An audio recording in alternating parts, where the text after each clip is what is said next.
नमस्कार मेरे प्यारे साथियों। कल अपन बात कर ही लिए थे भाई सीईटी और अन्य एग्जाम में किस प्रकार से तैयारी करनी है और किस सोर्स से और किस कंटेंट से तैयारी करनी है। और आज अपन सेकंड पार्ट में डिस्कस करेंगे कि अब आरपीएससी और आरएसएसबी के द्वारा हाल ही में जो पेपर हुए हैं उनका एक एनालिसिस करेंगे।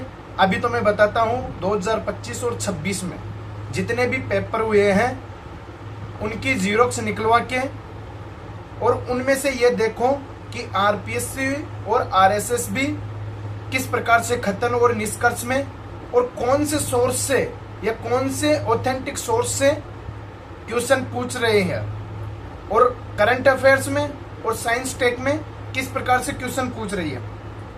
उनका एनालिसिस करके आप गौर करो कि आगे आरपीएससी और आरएसएसबी का किस प्रकार मानस रहेगा पेपर बनाने में।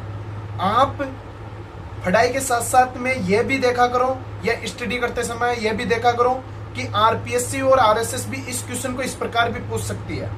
तो आप ऐसे करोगे या इस प्रकार से स्टडी करोगे या अध्ययन करोगे तो आपको पता लगेगा कि इस टॉपिक को अपन पढ़ रहे हैं तो इस प्रकार इसका कथन इस प्रकार भी बन सकता है और इसका इस प्रकार भी बन सकता है। तो आप पढ़ाई के साथ साथ में अपनी स्ट्रेटजी भी अपनाओ कि अपन को किस प्रकार से पढ़ना है। तो साथियों, ये पढ़ाई के साथ साथ में अपन को इन चीजों का भी ध्यान रखना पड़ता है। फिर इसके साथ साथ में अपन पीवाईक्यू देखो बार बार भाई पीवाईक्यू में उस एग्जाम में क्या पूछा था और उस एग्जाम में क्या पूछा था। तो उसका जब तक पीवाईक्यू या ऑब्जेक्टिव नहीं देखोगे तब तक कॉम्पिटिटिव एग्जाम का कोई भी अर्थ नहीं है। तो साथियों, इन बिंदुओं को ध्यान पूर्वक सुनकर आगे की स्ट्रेटजी अपनाइए कि आरपीएससी और आरएसएसबी आगे किस प्रकार एग्जाम में क्वेश्चन पूछेगा या पूछेगी। तो आपको अपन को इन बातों का सतर्क होना जरूरी है।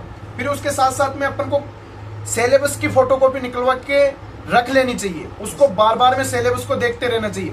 जैसे मैंने ये फोटोकॉपी निकलवा के रख रखी है, आरपीएससी की भी रख रखी है। ये वाला सिलेबस है जो आरएसपी का पूरा सिलेबस है। तो आप दिन में बार बार इन चीजों को देखा करो कि कौन कौन से टॉपिक अपने क्लियर हो गए, कौन कौन से नहीं हुए हैं और टॉपिक को टिक लगा के रखना लेना चाहिए कि अपन ने इस टॉपिक से क्लियर कर दिया है। तो आप सिलेबस की फोटोकॉपी निकलवा के आपके साथ में रखनी ही चाहिए। किसी भी एग्जाम की तैयारी करो, मेरा कहने का मकसद यही है कि आरएसएसबी की तैयारी कर रहे हो तो सीईटी का और उसके साथ में अपन को कौन सी एग्जाम को टारगेट करना है। जैसे आपने पटवार के एग्जाम को टारगेट कर लिया तो पटवार के एग्जाम को टारगेट करने के लिए आपको रीजनिंग और मैथमेटिक्स और साइंस और कंप्यूटर इन टॉपिक को तो आप देखना ही है।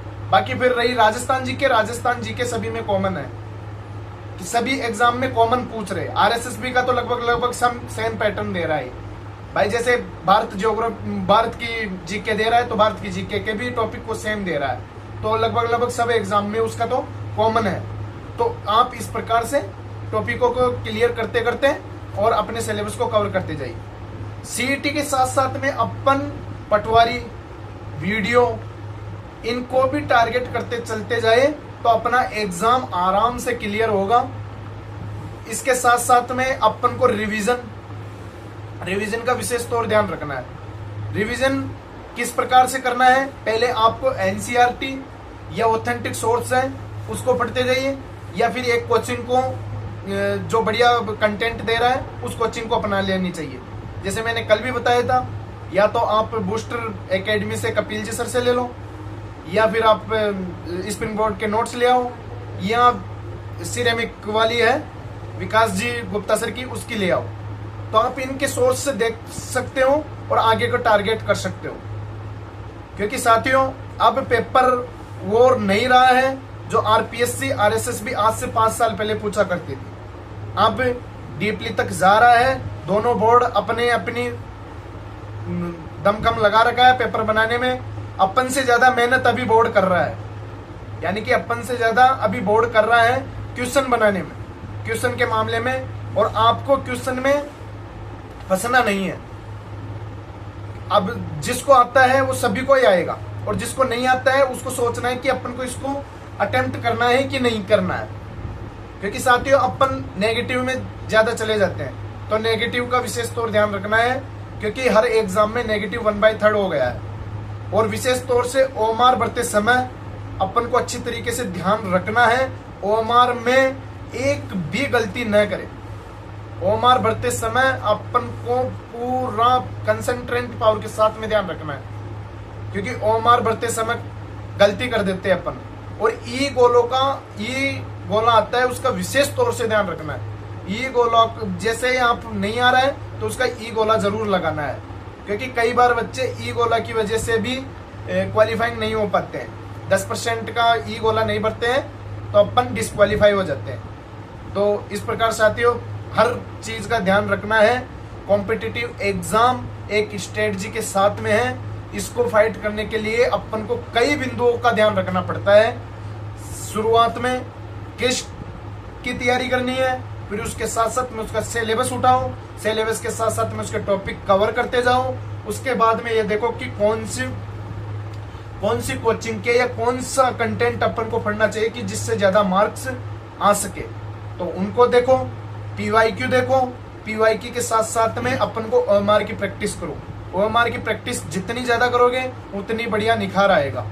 तो साथियों इसी प्रकार सभी का आप सिलेबस निकलवा के अपने पास में रखो और इसको सिरसिरी नगर में डेली के डेली देखते जाओ। अपन को ये देखना है कि आज अपन को कौन सा टॉपिक पढ़ना है, उसके बारे में देखो और उसके बारे में देखो डीपली तक ये कहाँ तक जा सकता है। फिर उनके सोर्स उठाओ, फिर उनको बार बार में पढ़ लो। सुबह उठते ही पहली नजर सिलेबस की तरफ होनी चाहिए कि अपन का टॉपिक क्या है, या अपने रूम में जहाँ पे भी आप स्टडी कर रहे हो वहां चिपका दो। लाइब्रेरी में हो तो लाइब्रेरी में चिपका दो, या अपने कमरे पे रहो तो कमरे पे चिपका दो। इसको बार बार में आपको सरसरी नगर पे देखना है कि कौन सा टॉपिक अपन को कवर करना है।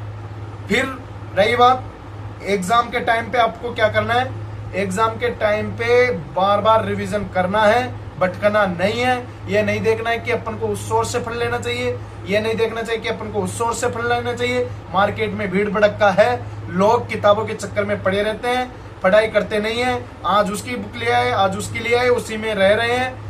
बाकी यही है, आप एक कोचिंग को तो मान लो अपना गुरु, भाई यही है अपना गुरु। लास्ट में मान लो कि यही मुहूर्त है अपना, और उसके साथ साथ में अपने सिलेबस को और अपने पास में जो भी ऑथेंटिक सोर्स है उनको देखते जाइए, पीवाईक्यू लगाते जाइए। उन्हीं से ही नैया पार होगी। बार बार भटकोगे तो कुछ भी नहीं मिल पाएगा। तो इसी प्रकार अपन को आगे की स्ट्रेटजी लेके चलनी है। सीईटी का एग्जाम आपको पता ही है, जून या जुलाई में नोटिफिकेशन आ जाएगा। जुलाई में फॉर्म फिलअप करवा लेंगे और अक्टूबर लास्ट मंथ में एग्जाम है 23, 24, 25 तारीख को। और उसी प्रकार दिसंबर के फर्स्ट वीक में ग्रेजुएशन की सीईटी की एग्जाम है, और उसके बाद में जितनी भी एग्जाम होगी वो 2027 में होगी। और उसका स्ट्रेटजी प्लान बना के आप 2027 में तैयारी पे जुट जाओ। अभी से मेंस की तैयारी करने लग जाओ। सीईटी मेंस में कौन सी एग्जाम की आपको स्ट्रेटजी लेके चलनी है उसकी तैयारी करने लग जाओ। अभी आपके सामने जुलाई में पेपर है एलडीसी का, एलडीसी की टारगेट करके चल रहे हो तो एलडीसी को टारगेट करो फिलहाल। और एलडीसी के 2 पेपर है, आपको पता है, पहला पेपर जीके का है, दूसरा पेपर हिंदी इंग्लिश का है। उसकी स्ट्रेटजी अपना रखे हो तो आप उनको लेके चलो और सिलेबस को कवर करते चलो। फिर उसके बाद में अपना आपको पता ही है अक्टूबर में तो अपनी सीईटी आ ही जाएगी 10+2 वाली, तो उसको स्ट्रेटजी में लेना है। फिर उसी के नेक्स्ट मंथ में 29 नवंबर 2026 को आरएस प्री का पेपर है, क्योंकि आरपीएससी भी जमाने लग गई अपने किस प्रकार से कि पेपर को बनाना है। तो उसी प्रकार से करंट अफेयर्स का ध्यान रखें। करंट अफेयर्स में आप डेली के डेली न्यूज पढ़ो, डेली न्यूज के साथ में सूजस लिया हो, सूजस मासिक पढ़ो। उसके साथ साथ में आप सिरेमिक के करंट अफेयर्स के सोर्स लिया हो, वो देखते रहो। कपिल जी का सोर्स लिया हो, वो भी अच्छा है। किसी का भी सोर्स पढ़ो, आप उसको ध्यानपूर्वक पढ़ो। और करंट अफेयर्स अब वो नहीं पूछ रहा है कि वन लाइनर में पूछेगा, वो डीपली तक जाएगा, खत्म निष्कर्ष में जाएगा। तो उसी प्रकार से आपको एनालिसिस करना है, करंट अफेयर्स को देखते रहना है। उसके बाद में साइंस टेक भी बहुत करंट से जोड़ के रख रखा है। तो साइंस टेक को भी डेली की जितनी भी कुछ भी घटनाएं हो रही है उनको देखते जाओ। एनवायरमेंटल को आपको सोर्स देख लेना है या कोई राजस्थान अध्ययन की किताबें हैं उनमें से देख लो, जो जो टॉपिक है उनको देखते जाओ, क्योंकि एनवायरमेंटल का भी अच्छा पोर्शन है। काफी इनको इग्नोर मार देते हैं कि एनवायरमेंटल में से ये आ जाएगा, बाकी ऐसा नहीं है। एनवायरमेंटल में से भी आजकल आरपीएससी और आरएसएस भी अच्छे कंटेंट या अच्छा क्वेश्चन पूछने लग गई है। तो इस प्रकार से आप इनको तैयार करके रखो। कॉम्पिटिटिव में अपन जब भी आगे निकल सकते हैं जिसको कॉम्पिटिटिव जो एग्जाम देने वाला है वो इग्नोर मार देता है। मैं देखता रहता हूँ, लाइब्रेरी में भी नोटिस करता हूँ और मार्केट में भी नोटिस करता रहता हूँ इन चीजों की, क्योंकि अधिकतर राजस्थान के पीछे पड़े रहते हैं, जबकि राजस्थान में जियोग्राफी और कल्चर के अलावा कुछ भी सोर्स नहीं पूछ रहा है। इतिहास को तो इग्नोर ही मार दिया। राजस्थान इतिहास में से तो आधुनिक इतिहास सबसे ज्यादा पूछ रहा है, तो आधुनिक इतिहास को आप पढ़ लो, बढ़िया है, उसी में से टॉपिक दे रहा है। अधिकतर आरएसएसबी के जितने एग्जाम हुई है उन्हीं में से क्वेश्चन आ रहे हैं। तो आधुनिक इतिहास को उठा लो, ज्योग्राफी को उठा लो और राजस्थान कल्चर को उठा लो। इनको अच्छी तरीके से पकड़ के रखो, इनके पीवाई की निकालो, दिशा की बुक ले आओ। दिशा की बुक को आराम से 3-3, 4-4 बार रिवीजन कर लो, अच्छा सोर्स है उसमें से भी, और उन्हीं में से क्वेश्चन आएंगे। फिर उसके बाद में रही भारत की ज्योग्राफी।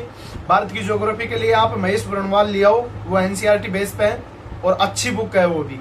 और उसके साथ साथ में आप कंटेंट देखना चाहो भारत की पॉलिटी का, तो भारत की पॉलिटी के लिए आप किसी भी नोट्स को एक को ले सकते हो और लक्ष्मीकांत को भी आप देख सकते हो। रही बात फिर इतिहास की, इतिहास में से आधुनिक इतिहास सबसे ज्यादा पूछ रहा है, वही आधुनिक इतिहास में से है और प्राचीन इतिहास में से है। मिडाइवल वो कम कर रहा है, मिडाइवल लगभग कम ही आता है उसका पोर्शन भी, जैसे आरएसपी में, एसआई में, इनमें कमी है। और ईओआरओ को आप टारगेट कर रहे हो तो ईओआरओ के लिए भी आप एक कोचिंग को ले लो, या तो सिरेमिक को ले लो या कपिल जी की ले लो, किसी को भी आप एक की करके तैयारी कर सकते हो। आगे की एग्जाम चलती रहेगी और अपन को एक एग्जाम को टारगेट करके चलना है। किस एग्जाम की तैयारी करना है उसी की तैयारी रखनी है, भटकना नहीं है, क्योंकि 2027 में काफी एग्जाम होगी, तो इसलिए आप एक एग्जाम को टारगेट करके तैयारी कर सकते हैं। धन्यवाद साथियों। अब आगे से फिर मैं बताऊंगा कि पीवाईक्यू किस प्रकार से पूछ रहा है, और एक पेपर का सोल्व भी करवाऊंगा मैं, और उसका पूरा विश्लेषण बताऊंगा कि आरपीएससी अब इन कंटेंट में से सबसे ज्यादा पूछ रही है। तो आप कंटेंट को ध्यान में से पढ़ो। पॉलिटी, भारत की पॉलिटी, राजस्थान की पॉलिटी और भारत की ज्योग्राफी और राजस्थान की ज्योग्राफी, इनमें से मेजर पॉइंट आरपीएससी अच्छी तरीके से पूछ रही है। साइंस टेक भी अच्छा पूछ रहा है वो, साइंस टेक और साइंस को इनका अच्छी तरीके से, इनकी बढ़िया ऑथेंटिक प्रोफेसर बैठे हुए हैं और बढ़िया तरीके से इनकी एनालिसिस करके पेपर बना रहे हैं। और मैं पहले भी बता रहा था, अपन से ज्यादा आरपीएससी और आरएसएसबी के मेंबर पेपर बनाने वाली टीम मेहनत कर रही है। उनसे ज्यादा मेहनत अपन को जरूरी है, क्योंकि अपन को मल्टीपल सब्जेक्टें पढ़नी है, प्रोफेसर को एक सब्जेक्ट पढ़नी है। तो पेपर कंफ्यूजन पेपर बना रहा है, ज्यादा लंबे पर्सन है वो उतने ही इजी है, उनको अच्छी तरीके से आप रीडिंग करो, इग्नोर मत मारो कि ऐसा क्वेश्चन नहीं आएगा। आरपीएससी अब लेंथ क्वेश्चन की तरफ जा रही है और उसका आंसर सरल होता है, बाकी अपन इग्नोर मार देते हैं कि इसको तो अपन को नहीं करना है, वन लाइनर को देखना है, वन लाइनर अपन से हो जाएगा। जबकि वन लाइनर को गलती होने के चांस सबसे ज्यादा होते हैं, जबकि खतर निष्कर्ष वाले सही हो सकते हैं। खतर निष्कर्ष में अपन को समझ के करे, 2 या 3 बार उसको रीडिंग लगा दे तो समझ में आ जाएगा कि इसकी ये पर्सन ये बात बोलना चाह रहा है। तो आप पहले पेपर के स्टैंडर्डों को देखो कि आरपीएससी किस प्रकार से पूछ रही है, इनका एनालिसिस करके उसके बाद में ही टॉपिक को उठाओ कि आरपीएससी यहाँ तक भी जा रहा है। क्योंकि अब पुराने वाले बांधों को छोड़ दिया, सिंचाई परियोजना में से छोड़ दिया, अब नए नए जो करंट से जुड़े हुए हैं उनके बारे में पूछ रहा है। तो आपको उन्हीं के बारे में, जैसे नए खनिज की खोज कहाँ पे हुई है, कौन सी जगह पे हुई है, उनके बारे में पूछ रहा है। तो अपन को ज्यादा उनके बारे में जाना है। करंट अफेयर्स में ये देखना है कि स्पोर्ट्स में से क्या पूछ रहा है, और अपन को बार बार उनका देखना है। स्पोर्ट्स का भी अच्छा रोल है करंट अफेयर्स में, और इनमें से भी क्या नाम से पॉलिटिक्स में से भी अच्छा पूछ रहा है, करंट पॉलिटिक्स में से भी लग रही है। कोई सा भी हो, ज्योग्राफिकल पोर्शन हो करंट का, चाहे साइंस टेक से हो, चाहे साइंस से हो, चाहे ज्योग्राफिकल से हो, कोई सा भी हो, उसको आपको देखना ही है और उसको नोट करना है। जिस प्रकार से करंट अफेयर्स से आप जुड़ी चीजें हैं तो उसका एनालिसिस कर लो, कोई सी भी चीज हो उसका एनालिसिस कर लो, क्योंकि आरपीएससी और आरएसएसबी का यही है, जो करंट में चीजें हैं उसको सब्जेक्ट से जोड़ के पूछ लेती है। तो आपको जो रनिंग में है करंट अफेयर्स में जो भी घटनाएं हो रही है उनके बारे में डीपली एनालिसिस करके आप अपने एग्जाम को क्वालिफाई कर सकते हो और आप एक नौकरी ले सकते हो। धन्यवाद साथियों। आगे की स्ट्रेटजी और बताएंगे और आगे का पोर्शन क्या बताएंगे वो नेक्स्ट वीडियो में बताएंगे। और वीडियो को अच्छा लगे तो सब्सक्राइबर एंड शेयर जरूर करना है। धन्यवाद साथियों।